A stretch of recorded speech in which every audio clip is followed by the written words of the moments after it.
जय माता दी दोस्तों, मैं हूँ सरिता और मेरे YouTube चैनल पर आप सभी का हार्दिक स्वागत है। आप सभी को चैत्र नवरात्रि की ढेर सारी शुभकामनाएं। माँ भगवती आप सभी पर अपना आशीर्वाद बनाए रखें, आप सभी को सदा सुखी और निरोगी बनाए रखें। इसके साथ ही इस महामारी से भी सभी को बचाए रखें। आप सभी के घर में सुख समृद्धि बनाए रखें।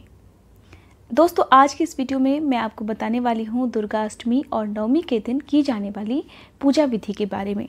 साथ ही मैं आपको बताऊंगी कन्या पूजन के बारे में भी।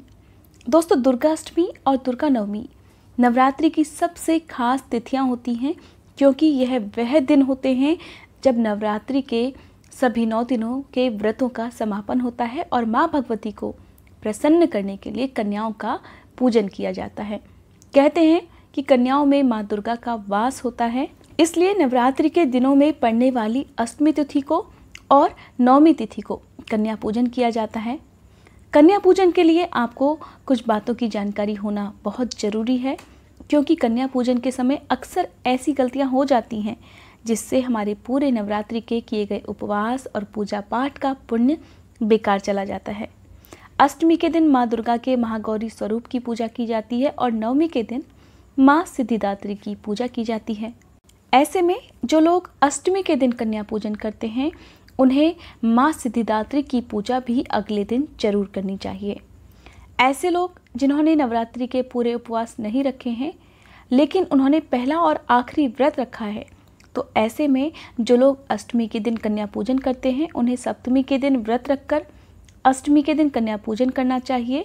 और जो लोग नवमी के दिन पूजन करते हैं, उन्हें अष्टमी के दिन व्रत रखकर नवमी के दिन कन्याओं का पूजन करना चाहिए। दोस्तों, कन्या पूजन हमेशा शुभ मुहूर्त में किया जाना चाहिए। नवरात्रि के 9 दिन के व्रत अगर आप कर रहे हैं, तब आपको अपने व्रतों का पालन कब करना है, इसके बारे में भी आज की इस वीडियो में आपको यह जानकारी मिलने वाली है।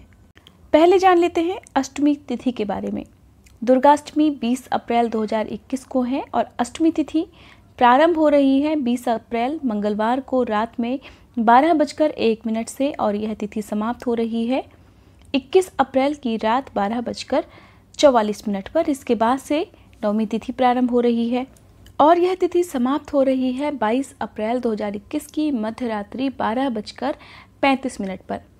कन्या पूजन हमेशा दोपहर से पहले ही कर लेना शुभ रहता है और कन्या पूजन के लिए कम से कम 7 या 9 कन्याएं होनी चाहिए। उससे ज़्यादा आप कितनी भी कन्याओं का पूजन कर सकते हैं, लेकिन कन्याओं की उम्र 2 वर्ष से और 7 वर्ष के बीच में ही होनी चाहिए। इसके साथ ही एक बटुक भैरव यानी कि एक बालक की भी पूजा कन्या पूजन के समय की जाती है।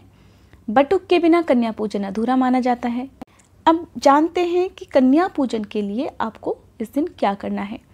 इस दिन सबसे पहले उठकर स्नान करने के बाद साफ लाल या फिर पीले रंग के वस्त्र पहनने चाहिए और फिर अगर आप अष्टमी के दिन कन्या पूजन कर रहे हैं, तब माँ महागौरी की विधिवत पूजा करने के साथ ही कलश में स्थापित नारियल को भी प्रणाम करें और कलश के ऊपर से उसे हटाकर तोड़ लें, क्योंकि आज के दिन नारियल का यह प्रसाद कन्याओं को जरूर दिया जाता है।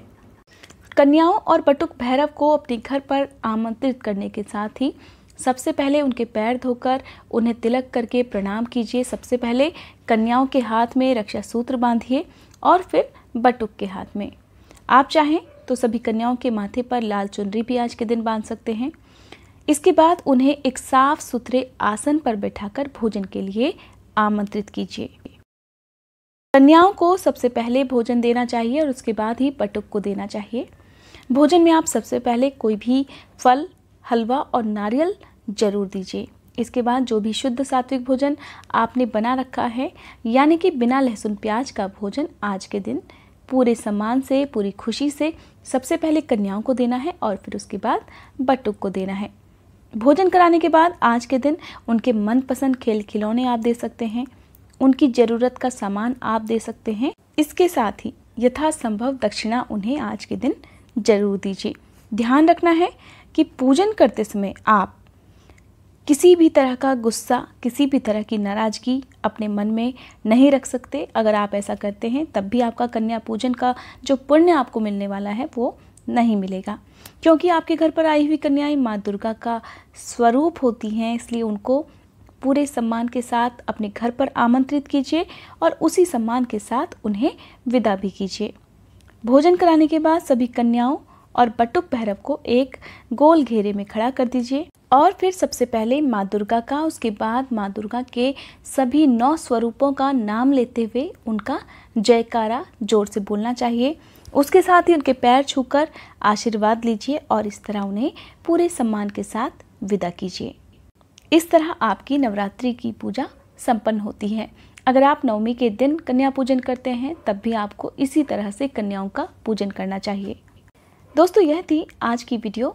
उम्मीद करती हूँ ये वीडियो आप सभी को पसंद आई होगी।